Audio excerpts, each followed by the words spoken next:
সাত সকালে রেড রোডের সামনে পথ দুর্ঘটনা। এক বিলাসবহুল গাড়ি ভিক্টোরিয়ায় এসএসকেএম এর দিক থেকে আসছিল। গাড়িটি নিয়ন্ত্রণ হারিয়ে প্রথমে রেসকোর্সের সামনে সজোরে ধাক্কা মারে, তারপর দুজন মহিলা সাফাই কর্মীকেও। এরপর একের পর এক ল্যাম্প পোস্টে ধাক্কা মেরে প্রায় 700 থেকে 800 মিটার এগিয়ে গিয়ে পাল্টে খায় গাড়ি। গাড়িতে থাকা দুজন ব্যক্তি সহ দুজন মহিলা সাফাই কর্মীকে নিয়ে যাওয়া হয়েছে এসএসকেএম হাসপাতালে।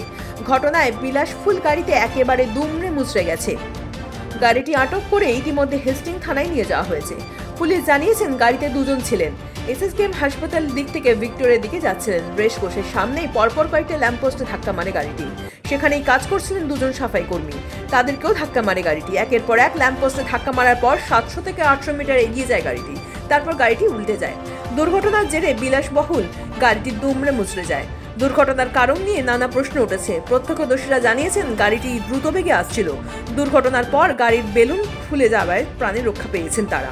দুর্ঘটনার পর পুলিশ এসে আহত 4 জনকে উদ্ধার করে হাসপাতালে নিয়ে যায়। দুর্ঘটনার কারণ খতিয়ে দেখছে হেস্টিং থানার পুলিশ। গাড়ির চালক মাদকাসক্ত ছিলেন কিনা তাও খতিয়ে দেখা হচ্ছে। গাড়ির গতিবেগ কত ছিল তাও খতিয়ে দেখছে পুলিশ। বিলাসবহুল গাড়িটির চালক ও আরোহী একটু সুস্থ হলে তাদের জিজ্ঞাসাবাদ করা হবে বলেই জানিয়েছে।